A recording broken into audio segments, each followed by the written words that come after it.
Hi there, this is Jim Reavis back again. And sorry we have to say goodbye, but what a wonderful 3 days it's been. And I'm glad you've been able to enjoy some or in whole for our global AI symposium. Amazing sessions, so much expertise. I learned a lot, and it makes me actually feel better about where this is going when you hear a lot of the practical guidance and that people are solving problems here. And the more you know, the less fearful you are, and the more paths you see to taking this very important technology trend, maybe the most important one ever, and being able to use this for the benefit of humanity.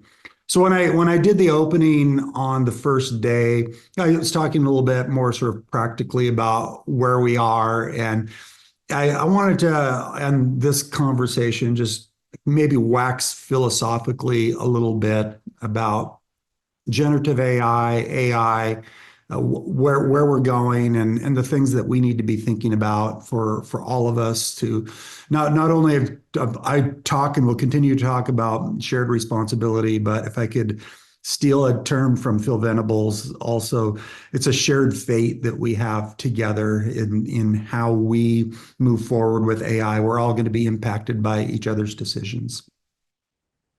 So I think one of the things, and you always have to have the gratuitous sort of Dolly image now when you're doing slide decks, and I have a couple of them in here, is Dolly, give me an image that says we're all together on this journey to make AI secure and safe, and this is what we got here. But it's really important that we understand that, and this is a challenge to sort of keep this principle front top of mind, because certainly there's so much interest. There's certainly competitive interests, which there always are for new technologies, but certainly nation state actors see this as being so important. And you talk about the inventor's dilemma from time to time that, hey, we've got to keep pushing and innovating as quickly as we can because we're concerned about some other actor, maybe a malicious actor, maybe someone that we're in opposition to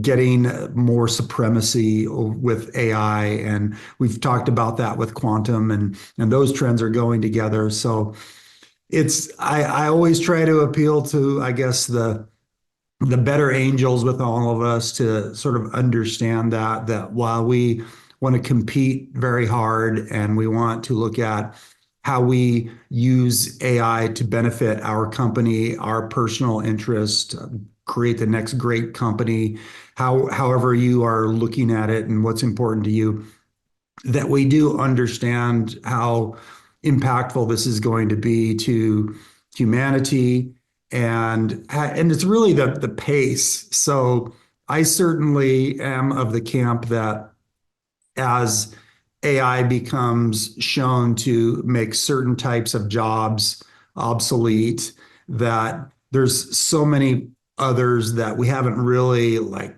dreamt of yet that are going to be created. But the time it takes, that's always a question, and things are moving so quickly. So I think we just have to we have to have, again, those better angels, that humanity, and let's be thinking about that as we are on this journey, and let's try to help each other out. So this generative AI, this quote that I've mentioned it on some other virtual summits, and it came from the venture capitalist Andreessen Horowitz, is the microchip made the marginal cost of compute zero. The internet made the marginal cost of distribution to zero.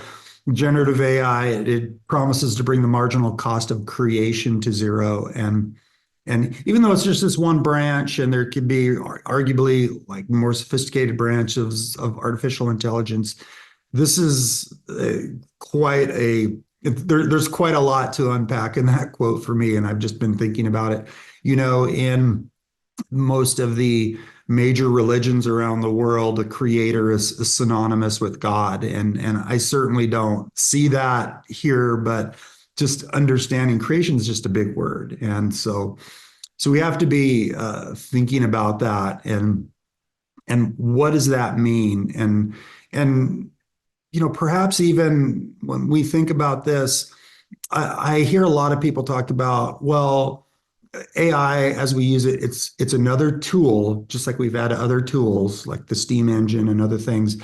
They're very impactful and they've totally changed society. And that's how we should look at it.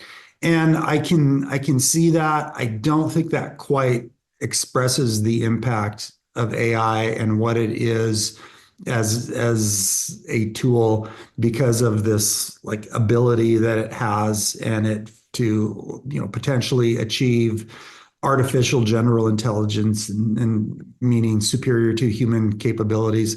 So it's really something else. And some people have talked about thinking about it in terms of evolution and as an evolution of human beings with how you can think even sort of literally some people are working on Neuralink connections, or maybe there's like some people that would even characterize it as maybe it's a different species. But I don't like the tool. I don't think that necessarily captures it for me. But I think it gives you some aspects of it that we should keep in mind as we're thinking about this. So certainly it's important we get this right, and it's important we just be thoughtful about it and don't dismiss it when it hallucinates or does something wrong and go, oh, it's just really not a significant technology.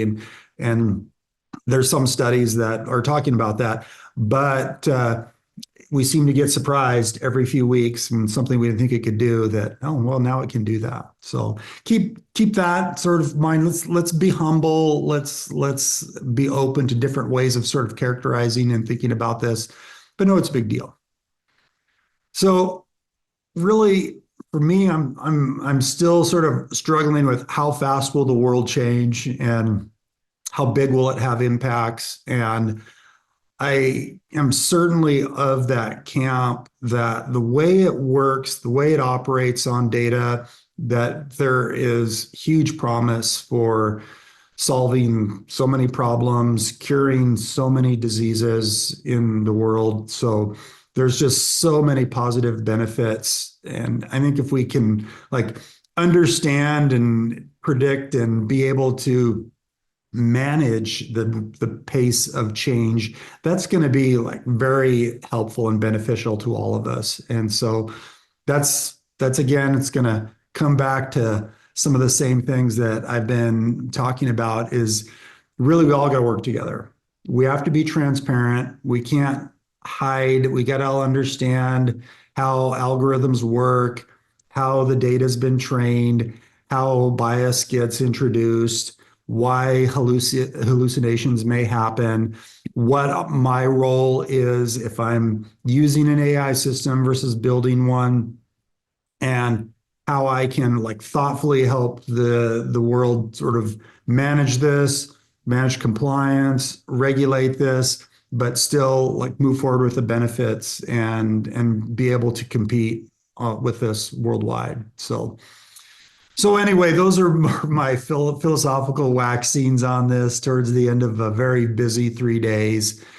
We're in this for the long haul. You're going to be seeing a lot more from us in a virtual summit in January. We'll be talking more about this at the RSA conference in San Francisco in late April, early May.